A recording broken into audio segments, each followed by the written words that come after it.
Jaya Radha Madhava Kunja Bihari.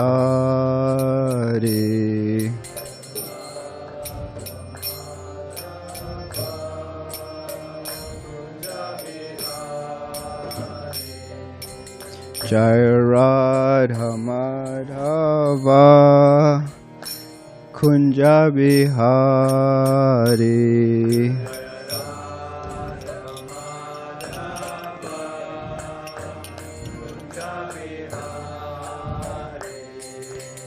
Gopi Jana Vallabha Girivaradari.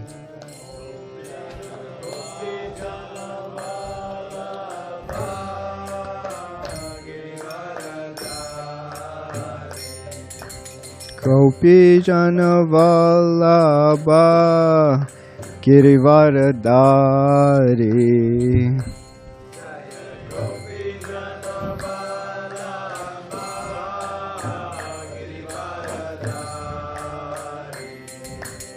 Yashoda Nandana Braja Jana Ranjana.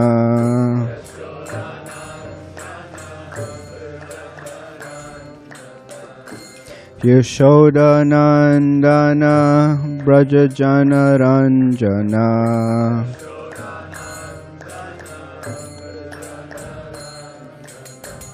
Yamuna Tira Vanachari.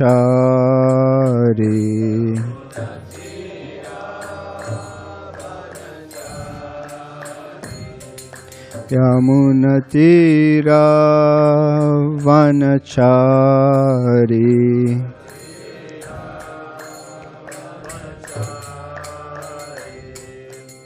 Jaya Radha Madhava Kunja Bihari.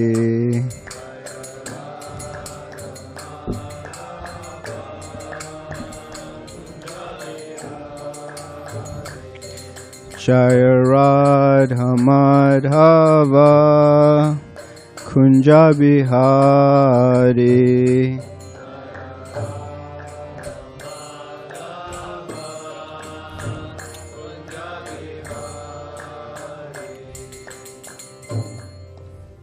Jayam Vishnupad Paramahamsa Parvikacharya Ashtu Storshat Shri Srimad A.C. Bhakti Vedanta Swami Maharaj Prabhupada Ki Jai. ISKCON Founder Acharya Srila Prabhupada Ki Jai. Jayam Vishnupad Paramahamsa Parvikacharya Ashtu Storshat Shri Srimad Bhakti Siddhanta Saraswati Goswami Maharaj Prabhupada Ki Jai. Namacharya Srila Haridas Thakur Ki Jai. Prem se kaho Shri Krishna Chaitanya Prabhu Nityananda Shri Advaita Gadadhar Shivas Adi Gaura Bhakta Vrinda Ki Jai. Shri Shri Radha Krishna Gopi Gopinath Sham Kun Radha Kun Giri Govardhan Ki Jai. Shri Mayapur Dham Ki Jai. Shri Vrindavan Dham Ki Jai. Jagannath Puri Dham Ki Jai. Ganga Mai Ki Jai. Yamuna Mai Ki Jai.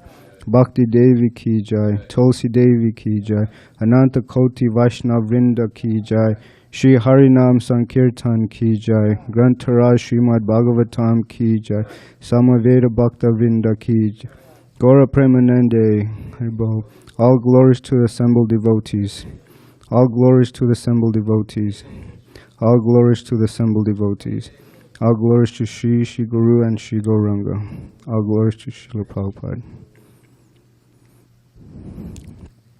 Om Namo Bhagavate Vasudevaya.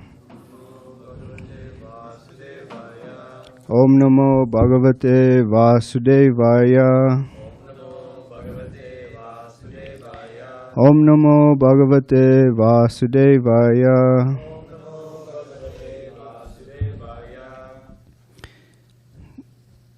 So today we're going to be reading from Srimad Bhagavatam, 5th canto, Chapter 6, text 19. It's the last verse of the chapter. So if you could repeat after me. Nitya Nubhuta Nija Labha Nivrita Trishna Shreyasi Atad Rachanaya Chira Supta Buddhi Lokasya Ya Karuna Yabayam Atmalokam Akyan Namo Bhagavate Rishabhaya Tasmai Nityanubhuta Nijalabha Nivritta Trishna Shreyasyatad Rachanaya Chirasupta Buddhi Lokasyaya Karuna Yabayam Atmalokam Akya Namo Bhagavate Rishabhaya Tasmai Nityanubhuta Nijalabhya Nivrita Trishna Shreyasyatad Racharana Chirasupta Buddhi Lokasya Karuna Bhayamatma Lokam Akya Namo Bhagavate Rishabhaya Tasmai Nityanubhuta Nija Labha Nivrita Trishna Shreyasyatad Racharana Shirasupta Buddhi Lokasya Karuna Bhaya Yabayam Atmalokam Akya Namo Bhagavate Rishabhaya Tasmai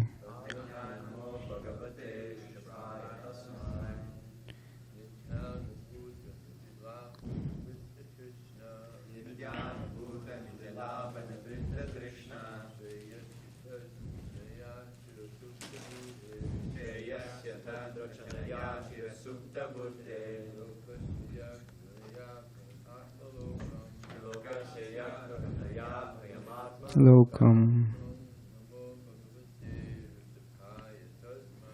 Akya Namo Bhagavate Rishabhaya Tasmai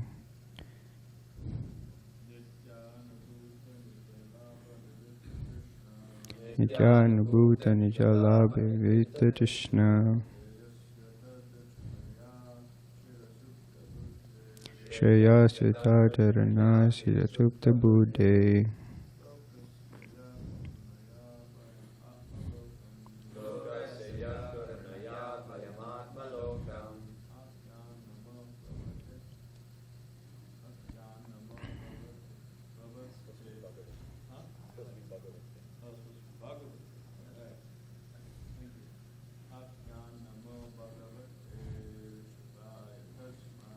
Akya Namo Bhagavate Rishabhaya Tasmai Nityanubhuta Nijalabha Nivritta Trishna Shreyasyatad Racharana Chirasupta Buddhi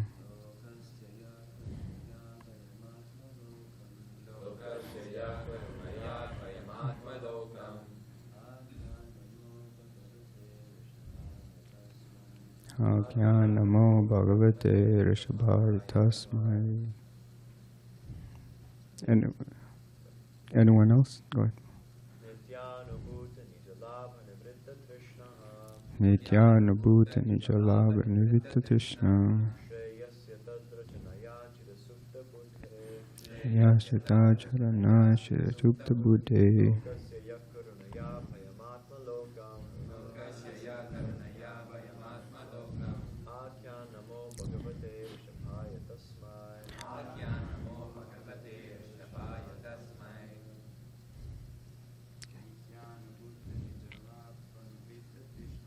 Nityanubhuta Nijalabha Vita Krishna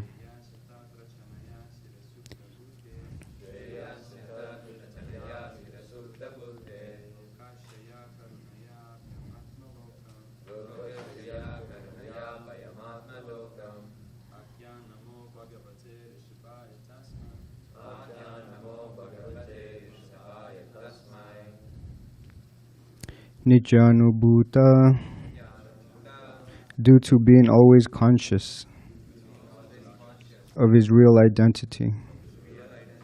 Nijalabha Nivrita Trishna, who is complete in himself and had no other desire to fulfill. Shreyasi, in life's genuine welfare. Atat Rachanaya, by expanding activities in the material field, mistaking the body for the self. Chira, for a long time. Supta, sleeping. Buddhihi, whose intelligence. Lokasa, of men. Yaha, who. Lord Rishabhadeva. Karunaya, by his causeless mercy. Abhayam, fearlessness. Atmalokam, the real identity of the self. Akyat, instructed. Namaha, respectful obeisances. Bhagavate, unto the Supreme Personality of Godhead. Rishabhaya, unto Lord Rishabhadeva. Tasmai, unto him. Translation and purport by His Divine Grace, HG Bhakti Vedanta Swami Srila Prabhupada. The Supreme Personality of Godhead, Lord Rishabhadeva, was fully aware of his true identity. Therefore he was self-sufficient, and he did not desire external gratification. There was no need for him to aspire for success, since he was complete in himself. Those who unnecessarily engage in bodily conceptions and create an atmosphere of materialism are always ignorant of their real self-interest. Out of his causeless mercy, Lord Rishabhadeva taught the self's real identity and the goal of life. We therefore offer our respectful obeisances unto the Lord, who appeared as Lord Rishabhadeva. And this is the summary of this chapter, in which the activities of Lord Rishabhadeva are described. Being the Supreme Personality of Godhead himself, Lord Rishabhadeva is complete in himself.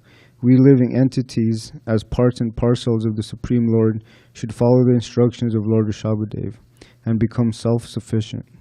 We should not create unnecessary demands due to the bodily conception. When one is self-realized, he is sufficiently satisfied due to being situated in his original spiritual position. As confirmed in Bhagavad Gita 1854, Brahma Bhuta Pranasanatma Na Shochate Na Kanchate Shati. This is the goal of all living entities. Even though one may be situated within this material world, he can become fully satisfied and devoid of hankering and lamenting simply by following the instructions of the Lord, as set forth in Bhagavad Gita or Srimad Bhagavatam. Satisfaction through self-realization is called Swarupananda. The conditioned soul, eternally sleeping in darkness, does not understand his self-interest. He simply tries to become happy by making material adjustments, but this is impossible. It is therefore said in Srimad Bhagavatam, Nate vidu swarta gatim hi vishnum. Due to gross ignorance, the conditioned soul does not know that his real self-interest is to take shelter at the lotus feet of Lord Vishnu. To try to become happy by adjusting the material atmosphere is a useless endeavor. Indeed, it is impossible. By his personal behavior instructions, Lord Rishabhadeva enlightened the conditioned soul and showed him how to become self-sufficient in his spiritual identity. Thus end the Bhakti Vedanta purpose of the 5th canto, 6th chapter of the Srimad Bhagavatam, entitled The Activities of Lord Rishabhadeva. Om Jnana Timarandasya Jnana Jana Shalakaya Chakshur Militam Yena Tasmai Shri Gurave Namaha. Jai Shri Krishna Chaitanya Prabhu Nityananda Shri Advaita Gadadhara Shivasari Gaura Bhakta Vinda. Hare Krishna Krishna Krishna Hare Hare, Hare Rama Rama Rama Hare Hare. So I've been asking this question when I go out on book distribution. When you go to a doctor's office and you have a disease, what is the first thing needed to cure a disease?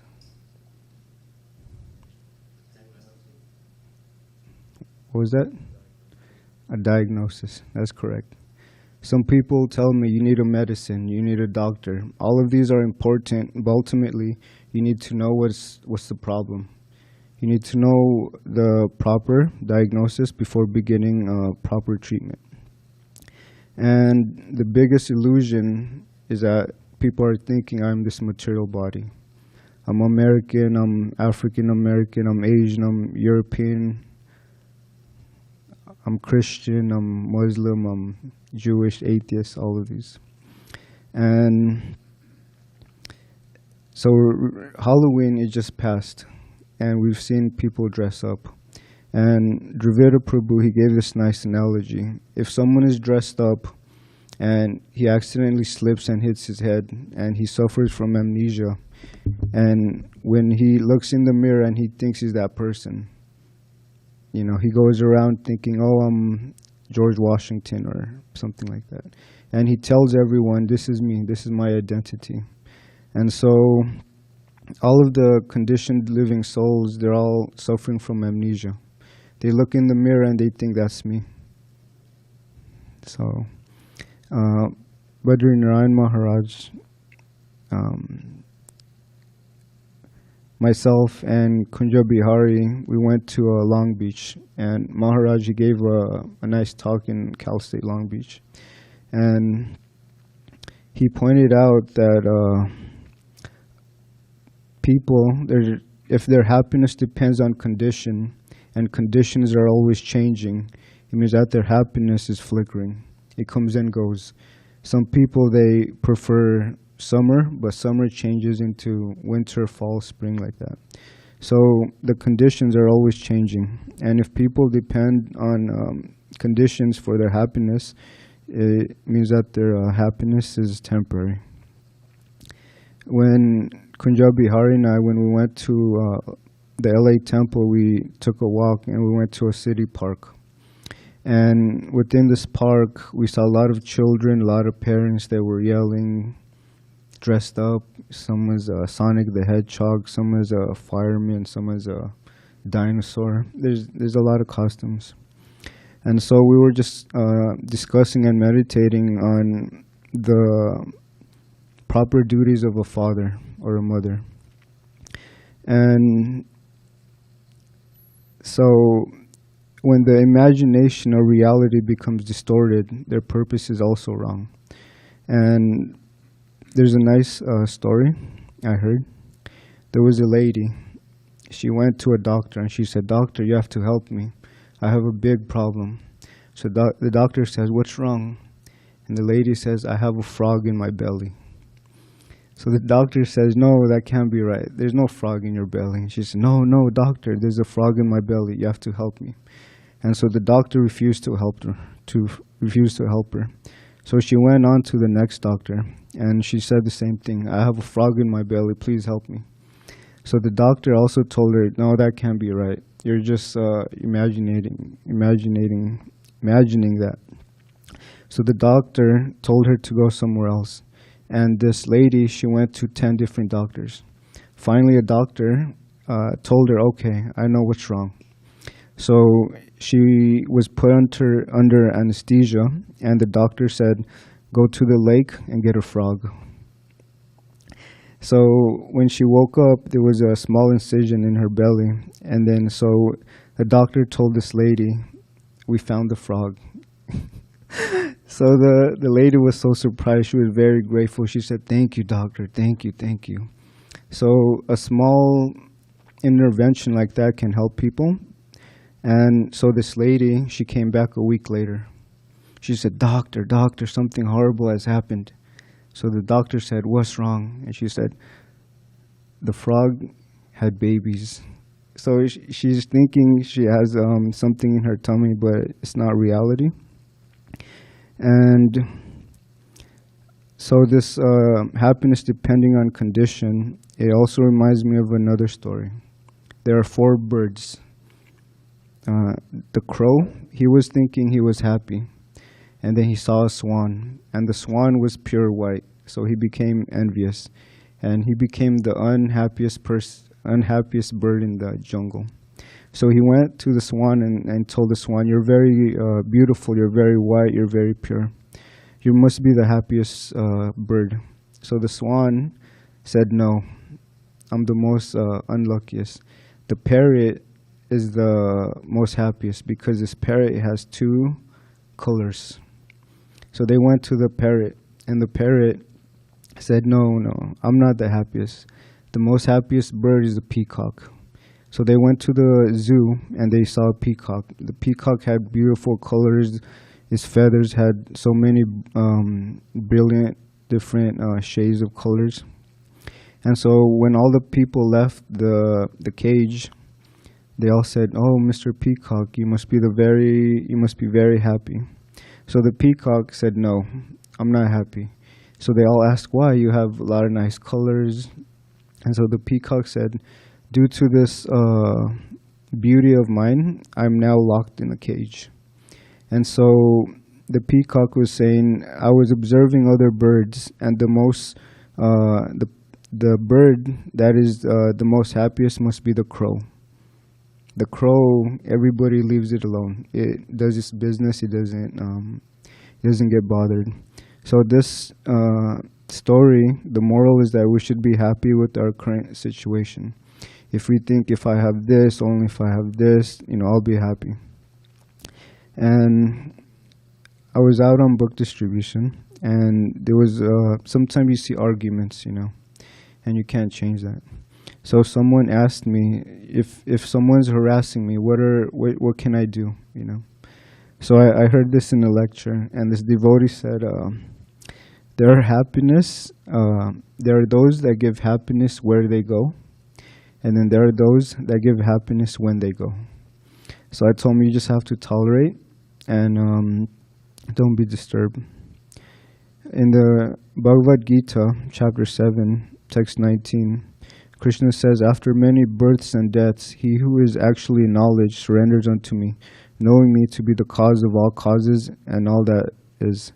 Such a great soul is very rare." The reason why I bring this up is because devotional service and association of pure devotees is not cheap. We were, Dimitri and I were in La Jolla Cove, and we met these two people, and they sell crystals, bracelets, things like that. And so what this man told me was that I was this close to moving into the temple. And I told him, "Really?" He said, "Yeah, but I met my girlfriend and I didn't move in." And he was speaking like this, like it was very easy to move into the temple. But as we all know, there's a Chris test. You have to be clean, respectful, sober, and sane. And this gentleman, you can tell he was still eating meat. He was indulging intoxication. So they were not going to allow him to move into the temple. And his friend, they won't be watching, but his name was Jose. So he told me, wow, he could really move into the temple. And I told him, yeah, he could. But he met a woman and he became entangled. So then he told this to the other guys, "Hey, you got entangled." So I told him, yeah, instead of focusing on spiritual life, he focused on relationships, and then now he sells bracelets, crystals from the back of his car to maintain himself. And so the rating of success, you can see that on social media. Depending on the type of, you either get a thumbs up or a thumbs down. And a thumbs up, it tells people how well you are doing. And if you get a thumbs down, it means you're unsuccessful. You're miserable in life. And last Sunday, I was speaking to a college student about chance, luck, and mercy. So what he told me was that everything is by chance, nothing happens for a reason. So I told him this example that if a doctor, if he performs a surgery, he can't guarantee that it's going to be successful. So even if he has the best tools, best everything, success is not guaranteed. So that means that it depends on a higher authority. And Srila Prabhupada, he says that not even a blade of grass can move without the Lord's sanction. A blade of grass, something so insignificant. And so there's a nice Bengali saying, Rake Krishna Mari Ke, Mari Krishna Rake Ke. And this means that if Krishna, if God wants to kill somebody, nobody can protect him. And if Krishna wants to kill somebody, nobody can protect him. So everything is under Krishna's will. When children choose the wrong paths in life, even the parents seek help from God, such as alcoholism, drug abuse. They begin to pray, because by nature the soul, it prays, it needs to take shelter. And I was distributing books in La Jolla Cove, and this mother, she was very much in anxiety. His son, there was something traumatic had happened, and so she was asking for help. And she was saying, "What can I do? My son hates me. He wishes death upon me and his father." So she told me what had happened, and then the only thing I told her, she was a devotee. She was chanting Hare Krishna Maha Mantra, and she even said that the son is favorable towards Krishna. And so I told her, the only thing you can do is just pray to Krishna. There's nothing we can do. And the son doesn't want to be helped. He keeps doing drugs. He keeps using profanity towards the family. There was this other mother. I was just explaining that these books, they help with depression. And then she immediately took that book. It was Hiding in Unnatural Happiness by Devamrita Swami. And as soon as I said the word depression, she immediately grabbed the book, and then she said, "How much for this book?" So you can see the eagerness she had to help her child. There are 4 types of mindset. There's I have to win and you have to lose. The second mindset is, if I lose, you have to lose. The third mindset is, I'll let you win and then I'll lose. And the fourth mindset is, if I win, you also have to win. So the devotees, we want to help others. It's not that, we take pleasure in someone's failure. We had a nice talk with Damodar Kumar Prabhu before he left. And he was saying that we're all brothers and we should try to help each other. When I turns into we, illness becomes wellness. When a child is born, they don't know how to drink, they don't know how to smoke, it's all due to association. And as they grow older, if their friends are smoking, if their friends are drinking, then they also take that habit. So by nature, the child is, you can say, innocent.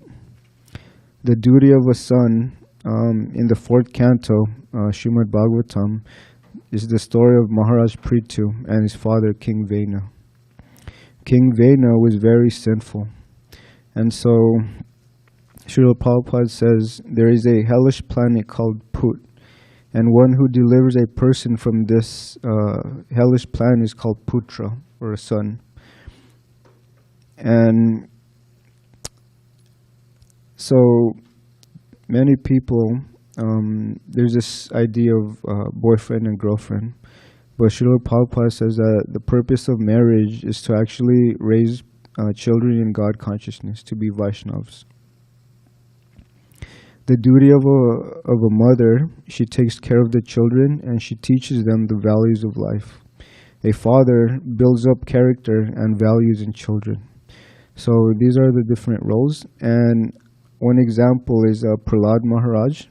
When Lord Rishabhadeva appeared to Prahlad Maharaj, he asked Prahlad Maharaj, or Rishabhadeva, to please excuse his father's offenses. And so Lord Rishabhadeva says, not only is your father going to be delivered, but also many generations, past and future. So this is the great benefit of becoming a devotee. You save your forefathers, you save everyone. It's considered the best welfare work. And one who cannot deliver his dependents from the cycle of birth and death should not be a guru, a father, husband, mother, or a worshipable demigod. And I was meditating on this when we were looking at all those children with costumes. They weren't teaching them the proper, you can say, purposes. Mother Teresa, she was asked about her compassion and charity. And so she pointed at her rosary beads, and then she said, it's due to prayers. So she regularly prayed. Devotion to God arouses our compassion for all living entities. When Srila Prabhupada, whenever he would speak, he would have a lot of compassion. And this devotee was saying when Srila Prabhupada would speak or talk about abortion or cow killing, he would actually cry. So you can't fake something, or maybe you can, but Srila Prabhupada was not that type. And the peace formula is 3 simple things. If we understand that Krishna is the supreme proprietor, or the owner of everything, the best well-wisher and friend to all, and that Krishna is the supreme enjoyer. And Srila Prabhupada uses the example of a river or a mirror. When you dress, or when you make your face, when you put makeup on, it reflects it reflects in the mirror or in the water. So Krishna is the root of the tree, and we are all part and parcel of Krishna. So when we make Krishna happy, we also become happy. And a lot of people on book distribution, they tell me, "Oh, I just want to do good in the world. I want to feed the poor. I want to help others." And Maharaj, he gave this nice example. He said, there are 2 sons, the older son and the younger brother. And the older brother, he's suffering from a very terminal disease, and he has a certain diet that he should follow. And when the parents leave the house, the older brother says, hey, there's food in the fridge.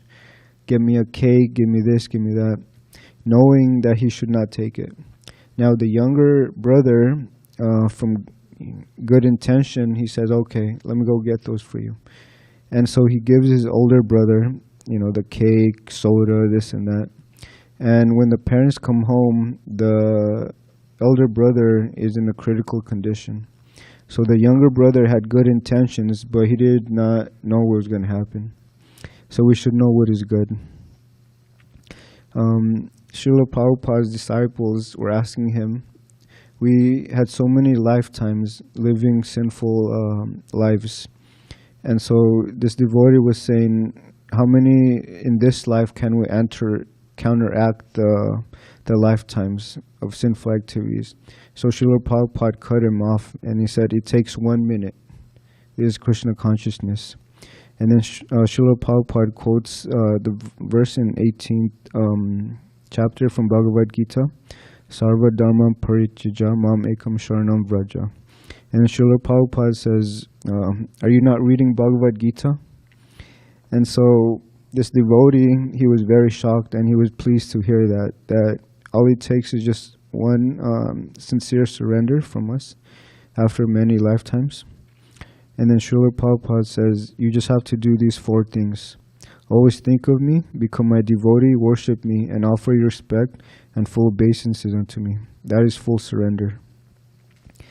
And Srila Prabhupada, he also gave us the answers that we need.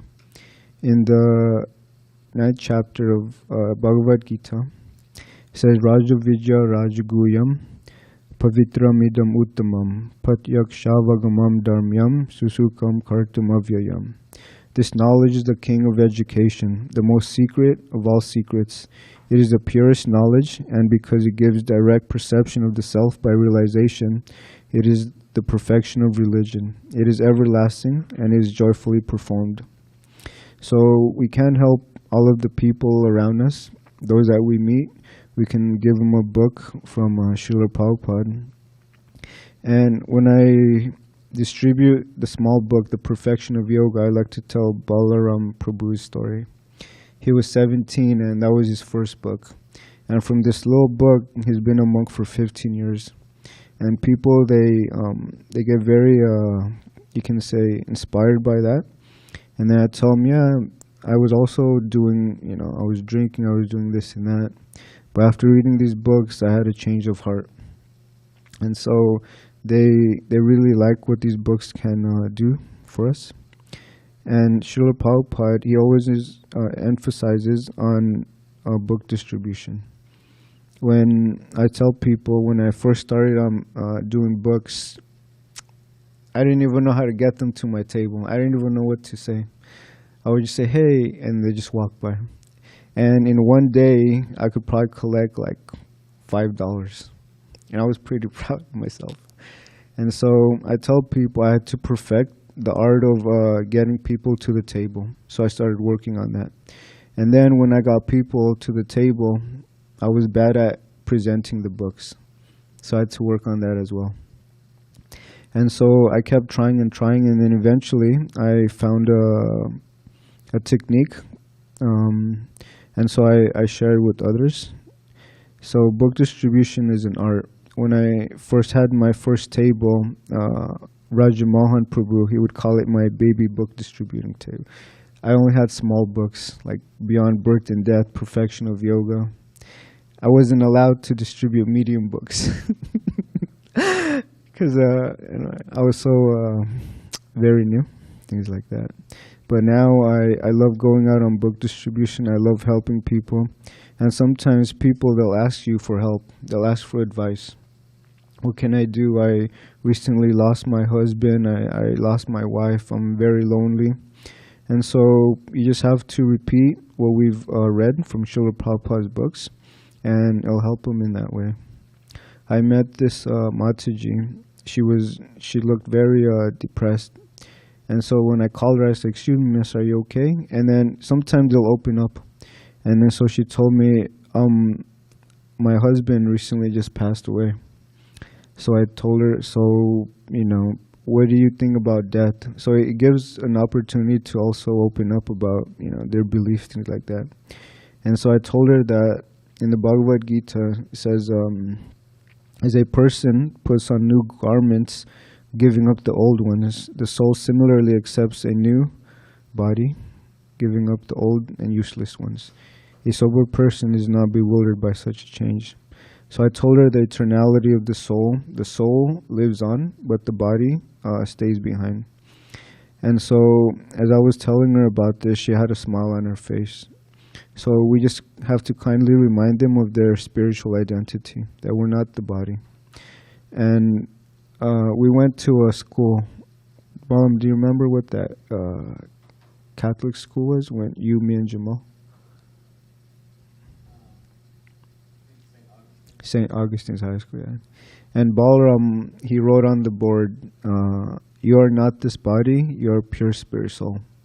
And then when, just reading that, it gives a lot of great hope and realization. We don't have to, depending on the color of our skin, we don't hate or judge others.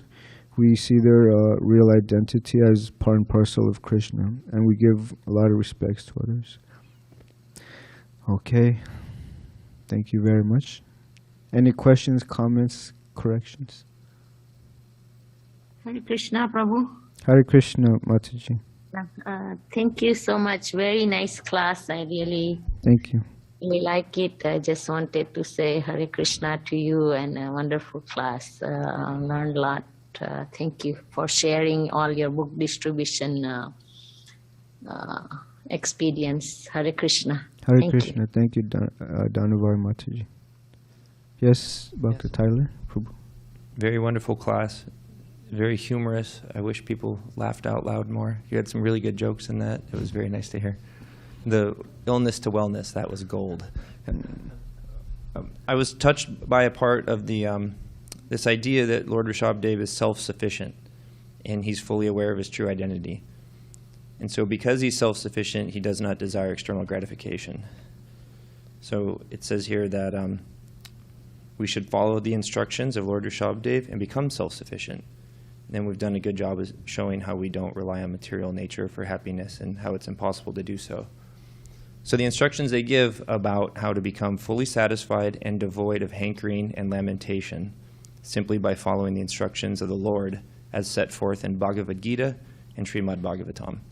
So I know we probably know what those instructions are, but can you talk about what the instructions are talking about in Gita and Bhagavatam that make us fully satisfied and devoid of hankering and lamentation? Okay. So it says that human life is characterized by hankering and lamenting. We want something, and when we lose it, we want it back. So hankering and lamenting. And the first thing that Lord Krishna says in the Bhagavad Gita is that everything is temporary in this material world. So we should not be overly attached to anything material. It has a beginning and an end.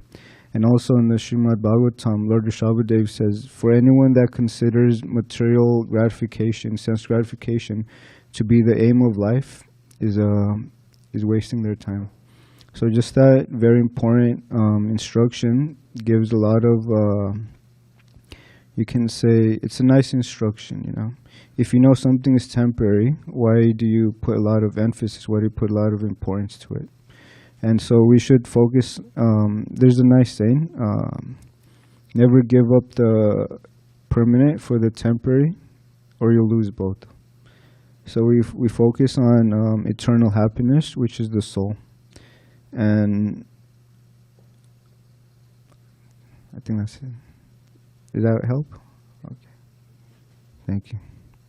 Balaram, did you have something to say? There's other instructions, but I can't think of them right now.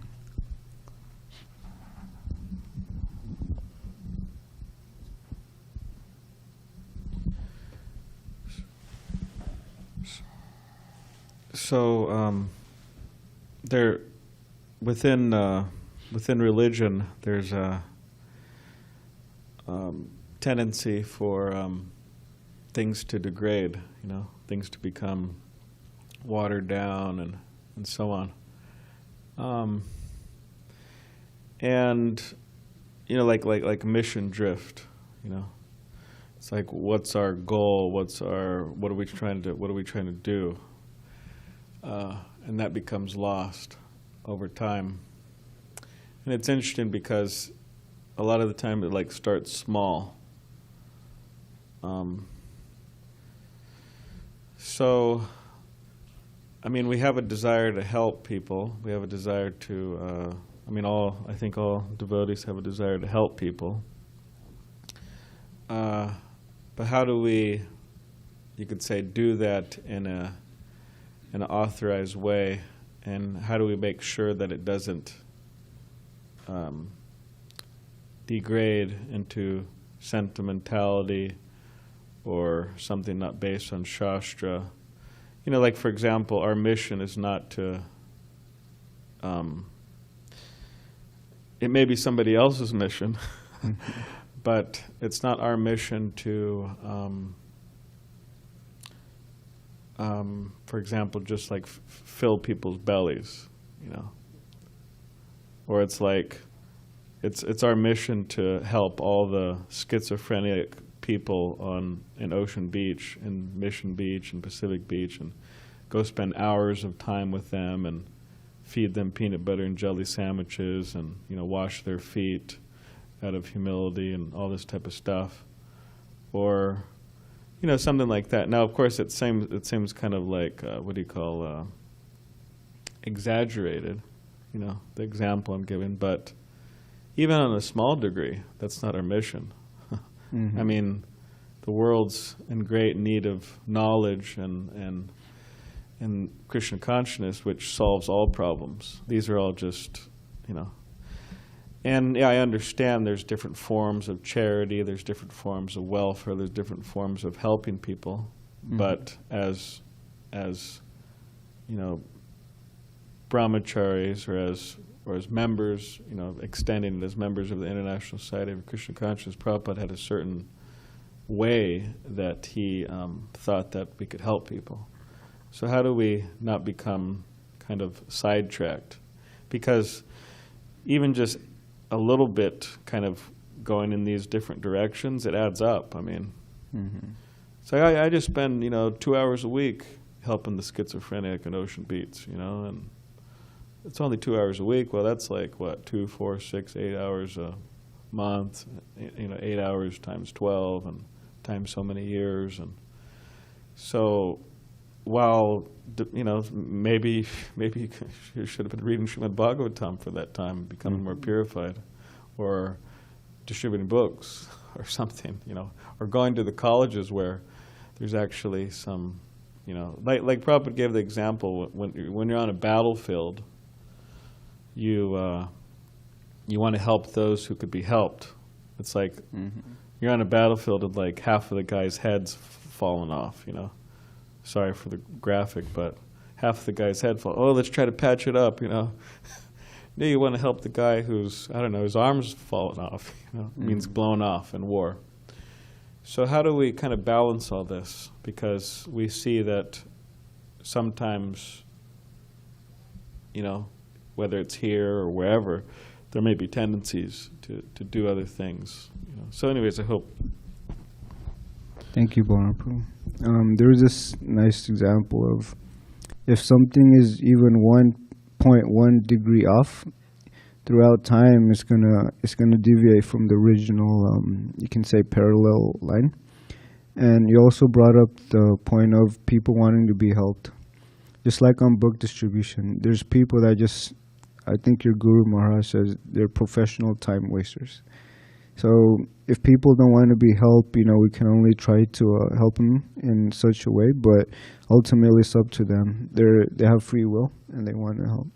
And what I hear from Srila Prabhupada is that change also must start from within. You have to clean the heart first from a lot of bad qualities. Envy, greed, hate, lust, envy, things like that. And so we have to educate the people. Devavrata Prabhu, he said something. He said, instead of trying to explain the books, you should let Srila Prabhupada explain the books.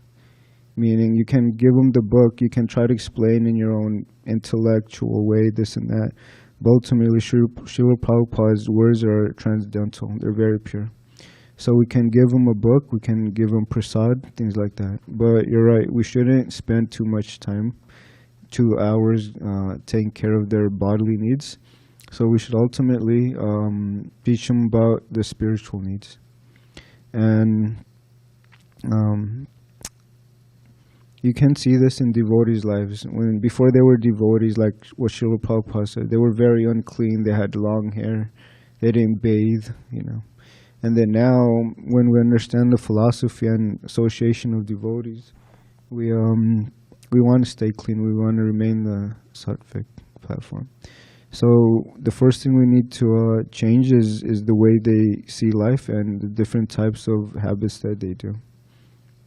Yeah, we have to cleanse the lust-encrusted heart.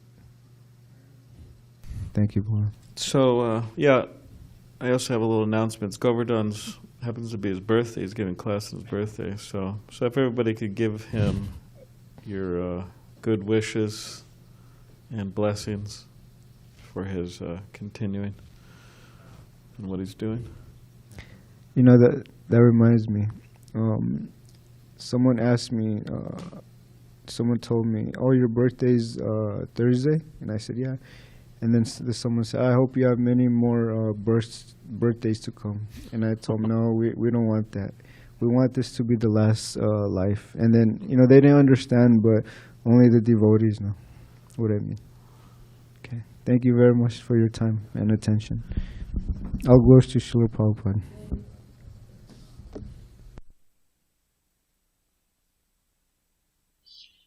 Hare Krishna Prabhu, happy birthday.